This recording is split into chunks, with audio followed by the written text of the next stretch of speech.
You guys have the hard job of being the administrators of incident reporting.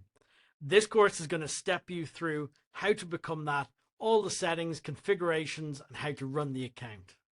I'm the CEO and founder of D4H, Robin Blanford, and I do hope to meet you in person sometime, or maybe just online.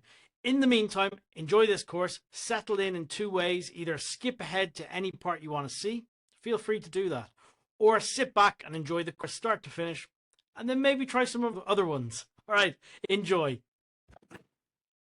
Hello, and welcome to this video series for admin users. My name is Marie Hunt. I'm with the customers team here at D4H.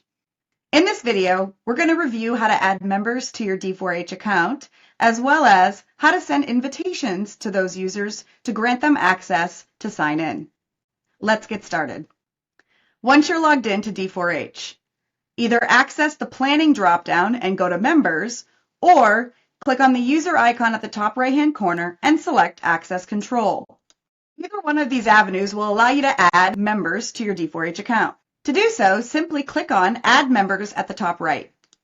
There are several ways to add members to your D4H account. You can do so by entering their data in line by line, or you can select Upload Spreadsheet to upload a spreadsheet for your members. Be sure to check out the Help Center article for steps on how to do that. Go ahead and I'm going to key in my members' information.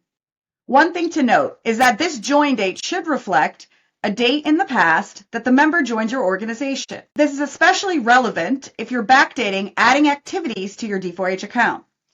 If the join date is after the activity date, it will not allow you to add this member as an attendee. Designate the appropriate status for this member. These statuses can also be customized within the team settings. I will show you that in a minute. This status field allows for specific functionalities within the D4H system. It also will place each member into their applicable tab category. For more information, check out the Help Center on these statuses. I'm going to fill in the rest of my details for this member. If you add any phone numbers, be sure to enter them in international format with no symbols. You may scroll to the right for more fields to enter in additional pieces of information. Once you're done, click on Import All Members.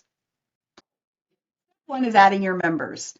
This allows you to track your membership details, including qualifications, attendance hours, etc. Step 2 would be granting that member access to sign into your D4H account. Let's do that step next. First, I'm going to go ahead and find Robert Williams, whom I just added to the account. You can do so by, again, going to Members under Planning.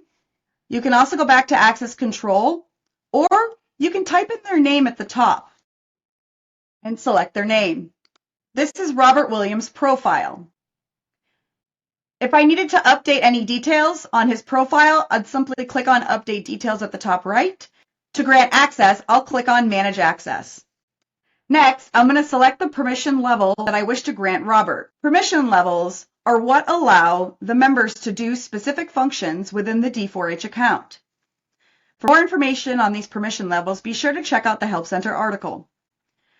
For Robert Williams, I'm going to select Member Plus, allowing him to draft incident activities, exercise activities, drafting event activities, and I'm going to give him the equipment editor.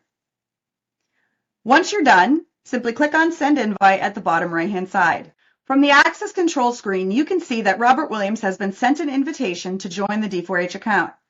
It's very important to note that those invitations expire after 24 hours, so that may require you to come back in here and resend an invitation if it's been beyond the 24 hours. Let's backtrack a minute and talk about the customization of member statuses. Come over here to the user icon at the top right and access Team Settings. From here, scroll down to the Members module, and this is where you can customize the labels for each status. When you're done, simply click on Save Changes at the bottom right. Thank you so much for taking the time to watch this brief video. Continue in the series to watch the remaining videos. If you ever have any questions, feel free to reach out to us at help@d4h.com. We're here to assist. Hey everybody, excited to have you here today. My name is GP and I'm from the customers team at D4H. Let's take a look at how you can get started when you have been invited to D4H Team Manager product. Once you are invited to a D4H account, you will receive an email. Open up that email and click into the activation link. This will be opened in a new tab or a window on your browser. From this page, you can checkmark this option if you would like to receive updates from D4H, and then click into sign up. This will trigger a 6-digit code to your email address. Simply copy paste that code to the text box shown on the screen, and then click into next. You will then be requested to set up a password for your profile. Please make sure it meets the password requirements shown at the bottom. If your password meets the minimum requirements, it will enable the next option for you, and then click into next. As part of the sign up process, the system will ask you to set up the two-factor authentication as well for your D4H profile. If this is something that you do not wish to proceed with, you can skip this for the time being, or else you can use your authenticator app or SMS to set up the two-factor authentication for your profile. For the time being, let's skip the two-factor authentication setup for the profile and click into next. Then the system will ask whether you have access to any other D4H products.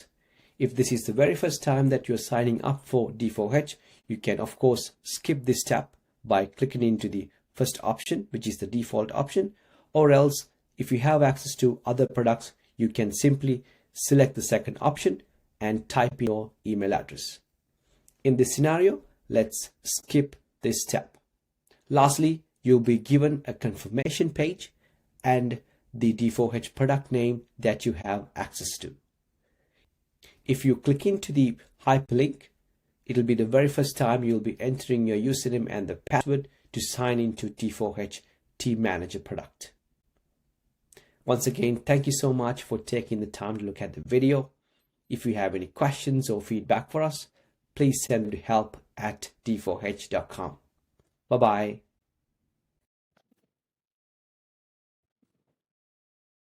Hello, Marie Hunt here again with D4H. This time to show you drafting activities incident reporting. This is going to be a multi-part video, so please stay tuned. Within D4H incident reporting, incident reports are referred to as activities. Incident report activities allow you to track your members' attendance as well as other key pieces of information relevant to your organization. Tracking incident report data in D4H allows you to compile that data and then run reports on that information that is added to those activities. You're also able to track hazardous materials details as well as lost person details within an incident report. It's important to note that incident reporting and tracking your incident reports is done exclusively in the web application. Let's jump into a D4H account now and take a look at drafting activities incident reports. Now that I'm logged into my D4H account and have navigated over to the Incident Report module, I'm going to select Add Incident at the top right-hand corner to start the process of drafting an incident report activity. For this Part 1 video on drafting incident report activities, I'm going to showcase the information on the Basic tab, the Attendance tab, and the K9 tab. In order to learn how to add information to the remaining tabs, go ahead and continue with the next video in this series. To get us started, I'm going to go ahead and fill out some general information here on the Basic tab. I have now added in some details relating to this incident report. I've given it a title, Hurricane Alberto. I've also designated the location of the incident. I've also filled out the timestamp details. These default incident reporting timestamps can be customized under Team Settings. You can also create several different timestamp options to select from the drop-down under Timestamps. I've also selected the attendance type Selective Team Incident and filled out information relating to the description of the incident. This private data section is restricted from certain permission level profiles. So if you want more information on which permission levels are restricted from seeing private data, please visit our Help Center article on permission levels. If I scroll down a little bit more, I see that I have some additional fields. Now, your view might be a little bit different. These are called custom fields, and you could add custom fields to your incident reports within your team settings. Check out the Help Center article on custom fields. It's important to note that if you have the D4H Incident Management product, you will likely create custom fields on the incident reporting side if you have both products. This D4H products integration is an API connection that connects the situation report within incident management to custom fields on the incident reporting side. For more information on D4H products integration between incident management and incident reporting, check out our Help Center article. Scrolling down here, I notice that there's this weather section. So this is the automatic weather module data that you can push to come in at any time. This information comes through based on the location that is set in the incident report. If I select autocomplete weather, it will pull in the updated weather information. You're also able to turn off some of these weather-related fields within the team settings. So if sea state or sea swell is not relevant to your organization, you can turn those off. This information comes through from Tomorrow.io, so the information that shows here is only the information that's provided by Tomorrow.io. You can override by selecting from the drop-downs or filling out key pieces of information. If I scroll down, I'm able to then select the tags that are relevant to the incident report. Incident tags allows you to track and measure frequency for your incident reports. Now that I've selected several tags, I'm going to go ahead and navigate over to the Attendance tab. The Attendance tab is where you can track member participation on your incident reports. There are two ways to add members of your team to the Attendance tab. The first way is by hitting the Add to Attendances and selecting individual members. The second way allows you to select from this Quick Add dropdown and choose from either any of the on-call statuses. You could also select any of the member statuses, or you can select a group. Once you've added your members to the Attendance tab, you can then customize the information that you see displayed here for each person. You could do this individually by selecting any of the information here within the row of that person. So if I wanted to mark Billy as attended, I would do so by selecting attended next to his name. If I then wanted to change the date and time information for a particular person, you could select the date and time fields and you could change the information in here. You also have the option of bulk updating several members at the same time. To do this, you would select the box next to each person's name that you wish to update, then select the bulk action at the top right. For this example, I'm going to go ahead and I'm going to select set period for all three of those members. I'm going to update the date and time range and click Update Selected. Now you can see that the information has been updated for those particular members. There are some other bulk action features that also allow you to update other pieces of information in bulk on your members. For more information, check out our drafting activities and updating member attendance articles in our Help Center. Now that I've updated and added the attendance records to the Attendance tab, I'm now going to navigate over to the Animal or Canine tab to start tracking my animal's participation. On the Canine tab, you're able to track your animal's participation in your incident reports. It's important to note that you will not see any information listed here if you do not first have your handler listed as attended on your Attendance tab. So since Joe Blogs is my handler and Mighty is assigned to him as the animal, I'm able to add Mighty's information as well on a Canine tab. I'm going to go ahead and select that Mighty attended, and I'm going to update the duration in which Mighty attended. Now that I've updated those three tabs, I'm going to go ahead and click on Finished to save. On this incident report, there's a lot of great information if you just scroll down and read through it. Down here under Attendance, I'm able to download and print into a PDF the information. I'm also able to send a message to any of the folks that are listed under those attendance options. So anytime I see this antenna icon, it gives me the ability to send a message. I can also take a look and see that I currently have 75% attendance. One person was marked as absent, and you have 3 marked as attended. Thank you so much for taking the time to watch this brief video. Go ahead and continue on with the second part of drafting activities, incident reporting. Hey everyone, it's GP here from the D4H customers team.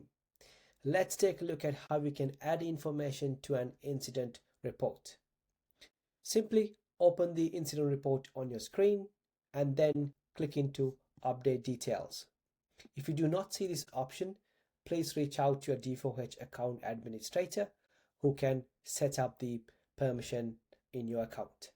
If you are looking to add the equipment that were in use for your incident, go to the Equipment tab and then use the filtration option to search for your equipment. If you have a handheld scanner, you can scan the barcode or the QR code that has been linked to your equipment. Once you have got the equipment that were used for this incident, you can simply drag and drop them, or you can click into the Add option on the far right hand corner. You can also select the quantity, and if you would like, you can change the duration as well from here. And then go to the Involved tab. In this tab, you can start adding the persons involved. If you click into the plus add person on the top right hand corner and expand the drop down, the system will ask you to add the information related to the persons involved in this specific incident. You can also add the vehicles involved by clicking into the plus add vehicle option, where it will ask you to enter the additional information related to the vehicle that was involved for this incident. Once the information has been added, you can move on to the next tab.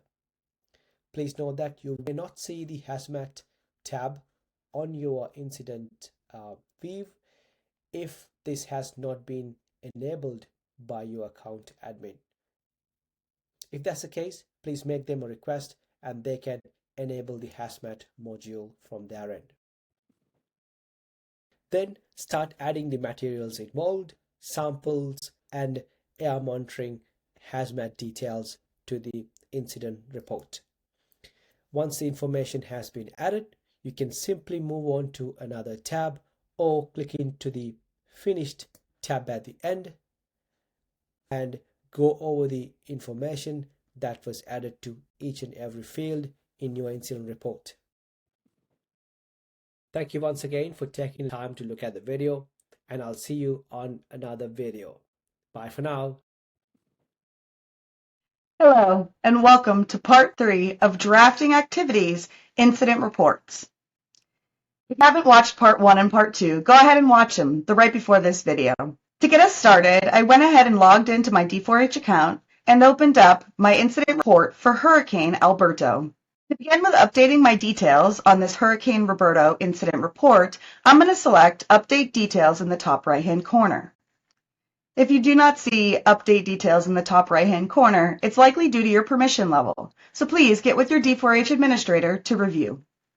In the previous videos on drafting activities for incident reports, we discussed entering information on the Basic tab, the Attendance tabs, the Equipment Used tab, Involved, and Hazmat. Take a look at those videos for more information on those tabs. In this video, we're going to talk about Resources, the Loss Behavior tab, Costing, and Attachments. Let's get started. I'm going to select my Resources tab first. Resources is where you can track any external agencies, teams, organizations that participate in your incident report activities. This allows you to monitor their participation and attendance during those incident reports. To add a resource, I'm going to select into this white box here where it says click here to select resources involved. So the resources that will display here are ones that I've already added to the module for resources. If you would like to navigate to the module for resources, you'd select Intelligence and select Resources at the bottom. I'm also able to add a new resource directly into the incident report. To do that, I'm going to scroll to the bottom and select Create New Resource. So the first thing I want to do is give my resource a title. Next, I want to select the resource type. If you do not have any resource types to select from, you do have to navigate back to the Intelligence tab and Resources first to start adding your types there. Now that I've filled out my details, I'm going to select Add Resource. From here, I can fill out the information underneath the South China Sheriff's Department resource, when they were alerted of this incident report, when they arrived on scene, and when they departed.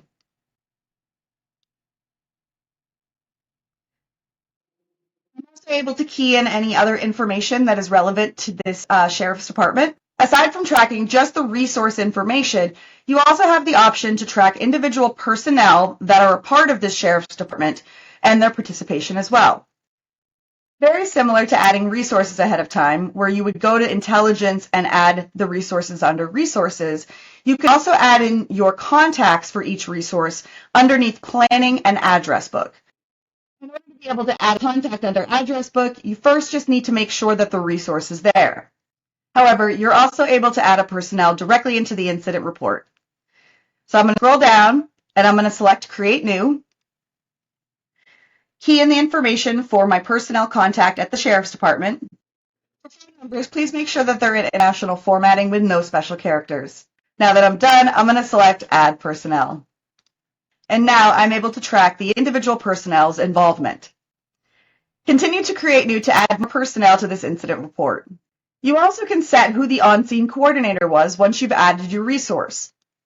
You can select if your team, was the on-scene coordinator for this incident, or if the resource was the on-scene coordinator and you were just providing assistance. Next, let's take a look at the Lost Persons Behavior tab.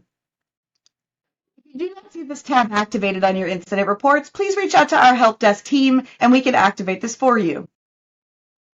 Lost Persons Behavior is an international search and rescue incident database.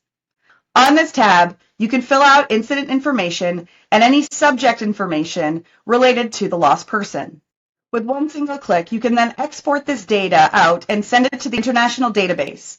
For more information on the ISRID Lost Persons Behavior, please visit our Help Center article on this. We also have a really great live stream video on the person who designed this software.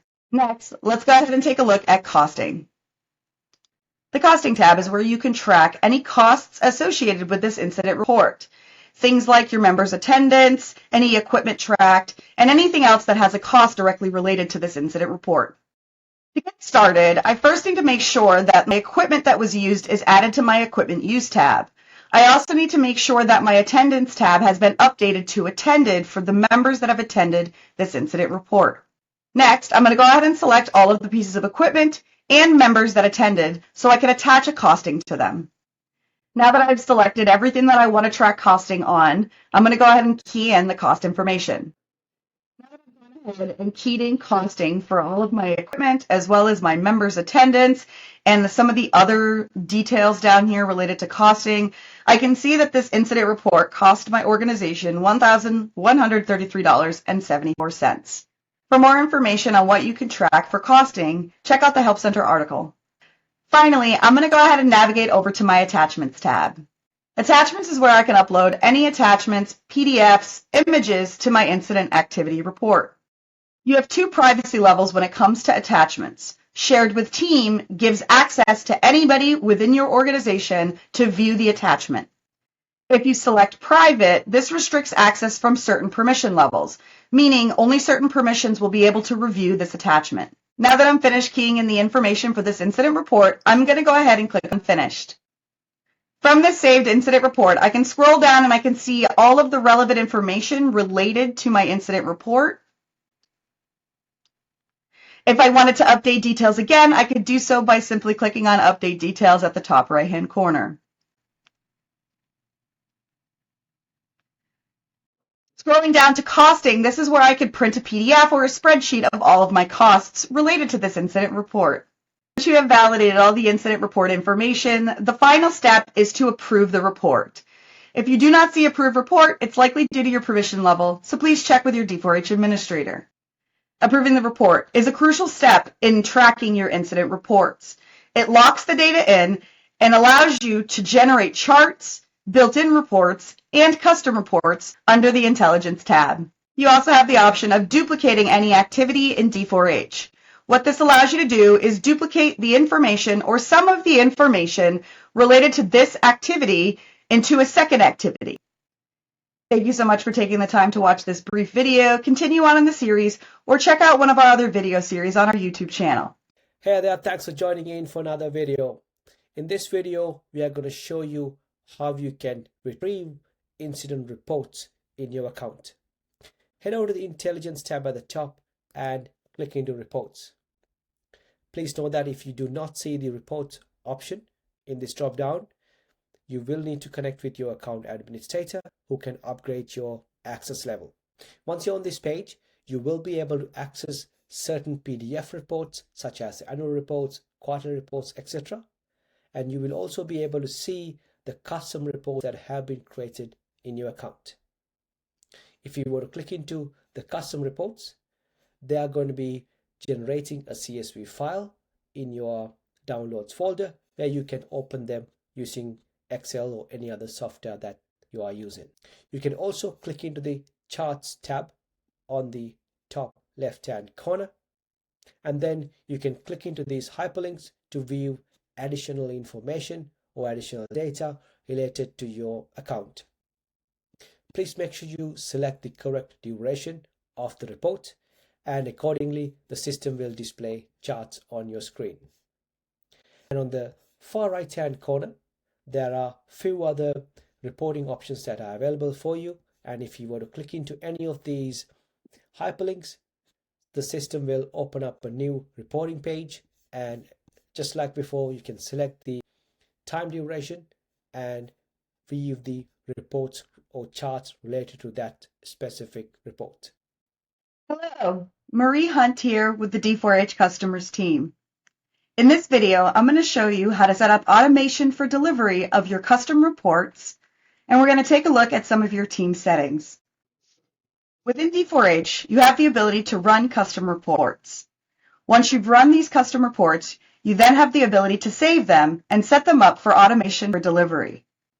There are two methods for setting up the automation for these reports. You can do so through email automation delivery or through API delivery. For more information on API setup, go ahead and check out our Help Center article on API. Before you can set up the automation for these reports, you'll have to access the custom reports under Intelligence and then select Reports. From here, you can see all of your saved custom reports in the right-hand side column. You would then select one of those reports, select Update Details at the top right. Here, you'll set up the email delivery, and below you'll have the API delivery set up.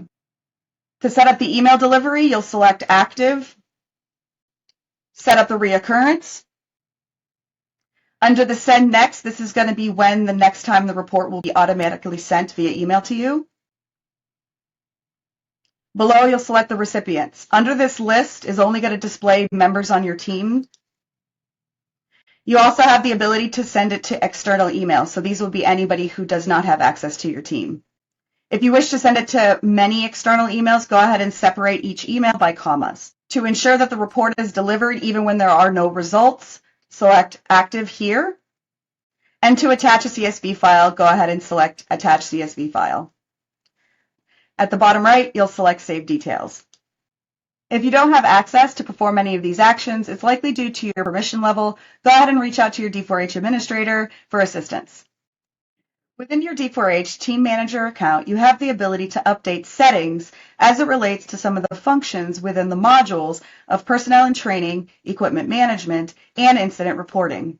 To access your team account settings, navigate to the user icon at the top right and select Team Settings.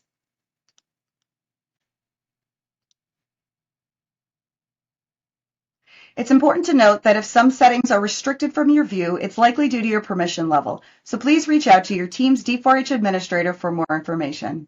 The first section of team settings are your general settings. These are things like your team's logo or any measurement units. Down here under modules, you have some module level specific settings. Scrolling down, there's some additional settings for equipment, for any API integrations. Again, take a look at our great API docs for this. Custom fields and timestamps. So if any of the built-in fields that we have available within the product is not sufficient enough, you have the ability to add custom fields, which can then capture more information for your team.